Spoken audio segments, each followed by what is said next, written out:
When my girlfriend said, "Let's be honest, you're not really my type," I agreed completely. When she found out my type was her best friend who'd been crushing on me, honesty became a less attractive policy. I, 29 male, am sitting here in my new apartment, unpacking boxes with someone who actually wants to be with me, while my ex blows up my phone demanding I stop this childish game. Funny how honesty is only attractive when it works in one direction. 6 weeks ago, my girlfriend Jessica, 27, and I were having dinner at her place. We'd been together for 2 years, living together for the last 8 months. Out of nowhere, she puts down her wine glass and says, "We need to talk about something." Never a good start. "I've been thinking a lot lately," she said. "Let's be honest, you're not really my type, like physically or personality-wise. I usually date more ambitious guys, taller, more athletic, you know?" I set down my fork. "Okay." She seemed surprised I wasn't arguing. "I mean, I care about you.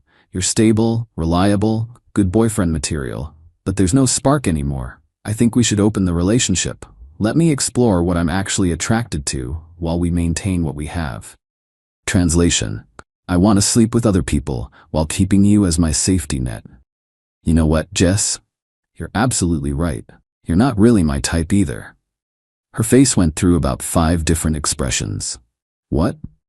Yeah, I prefer women who are more, I don't know, genuine, kinder, who actually laugh at jokes instead of analyzing them, who can have fun without documenting it for social media. So yeah, I agree. We're not each other's types. She laughed. Actually laughed. "Oh, please, Grant. Don't be petty. We both know you're lucky to have me." "If you say so. But since we're being honest, I think we should just break up. Clean break. You can explore what you're actually attracted to, and so can I." That's not what I'm suggesting at all. I'm talking about growing together, exploring while maintaining our foundation. "Nah, I'm good. I'll start looking for my own place tomorrow." She stood up, angry now. "You're being ridiculous. Where would you even go? You can't afford a place like this on your own." She was right about the apartment. She inherited it from her grandmother, so no rent. I just paid utilities and groceries. But I'd rather live in a shoebox than stay with someone who just told me I'm basically placeholder boyfriend. Her best friend, Melody, 28, texted me that night. She'd heard about the breakup already because Jessica had called her immediately to complain about my immaturity. "Hey, heard about you and Jess. You okay?" "Yeah, actually feeling pretty good. Apparently I'm not her type, lol." "That's insane. She doesn't know what she's losing." "Thanks. Random question. Do you know any apartments available? Need to move ASAP." "Actually, yeah. My building has a 1-bedroom opening next month. Want me to introduce you to the landlord?" Update 1. The entitlement started almost immediately after I signed the lease for the new apartment. Jessica couldn't believe I was actually leaving.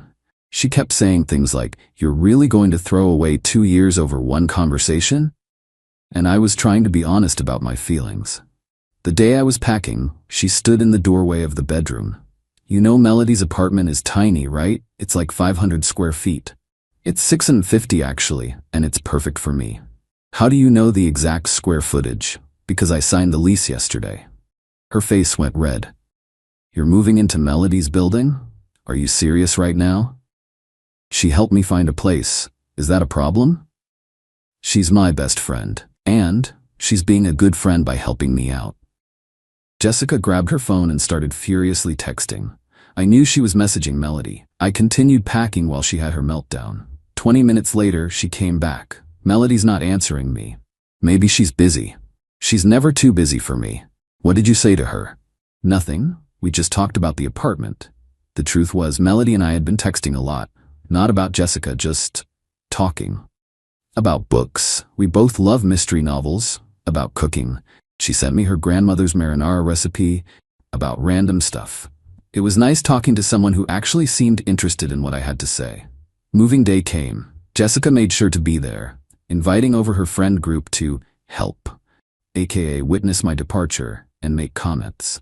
Her friend Tanya kept saying things like, "I can't believe you're actually doing this, and Jess deserves so much better." Cool. She can have it then. As I was loading the last box, Jessica pulled me aside. "You know, you can still change your mind. I'm willing to forgive this tantrum." "Forgive?" You told me I'm not your type and you want to sleep with other people. I said, open relationship? It's different, more evolved. Well, I'm not evolved enough for that. Good luck with everything. She grabbed my arm. Wait, we're still gonna be friends, right? We have the same friend group. We'll see each other around. I guess we'll see. The next day, she showed up at my new apartment. I hadn't given her the address, but it wasn't hard to figure out since she knew the building. Nice place, she said, looking around with judgment. Melody helped you decorate? Just gave some suggestions. She's been avoiding my calls. That's between you two. Grant, what's really going on here? First you overreact to an honest conversation, then you move into my best friend's building. Now she's acting weird. My doorbell rang. It was Melody with a potted plant. Housewarming gift. Oh, hi Jess. The tension was thick. Jessica looked between us and I could see the wheels turning. Are you two? Are we what? Melody asked. You know what? Forget it. This is ridiculous. Jessica stormed out. Melody watched her go, then turned to me. She's going to make this weird, isn't she? Probably. Worth it though. She's been a pretty terrible friend lately anyway. Did she tell you about Diego? Who's Diego? The guy from her yoga class she's been flirting with for months. She showed me their texts. That's probably why she wanted an open relationship. Suddenly, things made more sense. Update 2. Jessica went nuclear when she found out Melody and I were dating. It happened naturally. We were already friends. She lived right down the hall. We started having dinner together. Watching movies, going for walks. She made me laugh. She actually listened when I talked. She was enthusiastic about things I cared about. Everything Jessica wasn't. 2 weeks after I moved in, Melody kissed me while we were cooking dinner together. I've wanted to do that for a year, she admitted. What about Jessica? What about her? She told you that you weren't her type. She's been emotionally cheating with Yoga Diego for months. She treats you like an accessory, not a partner. I'm done watching her take you for granted. We decided to keep it quiet at first, but Jessica has a sixth sense for these things. She started showing up at the building more often, always with excuses to visit Melody. Melody stopped answering the door. Then came the confrontation. Jessica cornered us in the lobby as we were coming back from dinner. I knew it. I knew it. She was shaking with rage. How long has this been going on? About a week, I said calmly. You've been planning this. You used our breakup as an excuse to get with my best friend. Melody stepped forward. Actually, Jess, you told him he wasn't your type and tried to manipulate him into letting you date other people while he waited at home. You did this.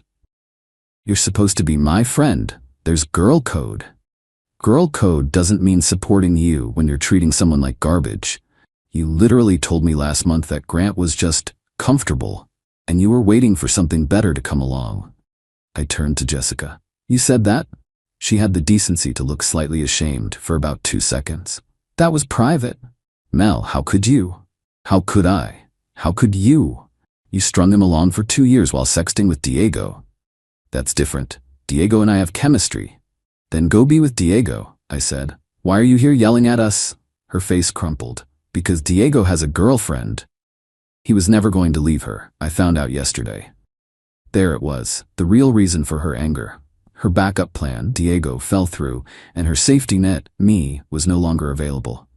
That's not our problem, I said. You have to end this. It's wrong. She was my friend first. And I was your boyfriend first, but that didn't stop you from shopping around. She started crying. The manipulative kind, where she peeks to see if it's working. You're ruining everything. Our whole friend group is going to implode. Only if you make it weird, Melody said. We're happy. Why can't you just let us be happy? Because it's wrong. Grant, you're just doing this to hurt me. Jess, I'm doing this because Melody actually likes me. The real me, not some idealized version she's trying to mold me into. Jessica pulled out her phone. I'm telling everyone. Everyone's gonna know what kind of people you both are. She stormed off, already typing furiously. Final update. Jessica's smear campaign backfired spectacularly. She went to our entire friend group with her version. I was a vindictive ex who seduced her best friend to get revenge. Melody was a backstabbing friend who violated girl code. We were both terrible people who deserved each other. What she didn't count on was that people had been watching her relationship with me for 2 years. They'd seen how she treated me, how she'd flirt with other guys at parties while I was right there, how she'd make jokes about settling for me, how she'd criticize everything from my job to my hobbies to my appearance. Our mutual friend Caitlin was the first to speak up in the group chat. "Jess, didn't you literally tell us last month that you were going to dump Grant after the holidays because you didn't want to be alone for New Year's?" Then Anthony chimed in. "Yeah, and you showed us those texts from that yoga guy. You were basically having an emotional affair." The tide turned quickly. People started sharing stories, how Jessica had tried to get with Melody's ex while they were still together, how she'd spread rumors about Caitlin's promotion being suspicious, how she'd borrowed money from multiple people and forgotten to pay it back. Jessica tried damage control. She showed up at my apartment, drunk one night, pounding on the door. "You turned everyone against me. You turned them against yourself. I didn't say anything to anyone." Melody poisoned them. She shared private conversations. Melody appeared in the hallway. "I shared the truth when asked directly, like how you've been calling Grant your placeholder boyfriend for months." I was venting. Friends vent. Friends don't usually vent about hoping their boyfriend's startup fails, so he'll be too depressed to leave them. I stared at Jessica. "You said that?" She was trapped. It was, "I didn't mean, get out, don't come here again. This isn't over, you can't just steal my life." "What life? The one where you keep people around as backup plans? Where you use people until something better comes along? That life?" She tried one more manipulation. "Fine, I'll tell your mom about this. She loves me." "Go ahead. I already told her everything," she said, and I quote, "Thank God you finally got away from that narcissist." That broke her. She started ugly crying. Real tears this time. "Nobody was supposed to choose you. You were supposed to wait for me." "Wait for what? For you to decide I was worth it? I found someone who already thinks I am." Melody took my hand. "Jess, go home. Diego's not taking your calls. Your friends see through your BS, and we're happy. Just go home." Jessica left, still sobbing. She moved back in with her parents 2 weeks later. Inheritance apartment or not, she couldn't afford the utilities and maintenance fees alone. Last I heard, she joined a different gym to avoid Diego and is telling anyone who'll listen that she's the victim of a coordinated betrayal. Meanwhile, Melody and I are doing great. We cook together, we laugh together, she reads my draft blog posts and gives actual feedback instead of saying, "That's nice, babe," while scrolling through her phone. She introduces me to people as her boyfriend with pride, not with the qualifying statements Jessica always used. "This is Grant, he's in tech?" Well, trying to be. Her lease is up in 2 months. She's moving in with me. My 650 square feet of happiness beats Jessica's inherited 1,200 square feet of manipulation any day. Oh, and the best part? That startup Jessica hoped would fail? Just got our first major client. Turns out when you're not constantly being torn down by your partner, you actually have energy to succeed. Funny how being someone's type has nothing to do with height or muscles or whatever checklist they're carrying around. It's about finding someone who sees you, actually sees you, and thinks, "Yes, this is the one I want." Jessica was right about one thing though.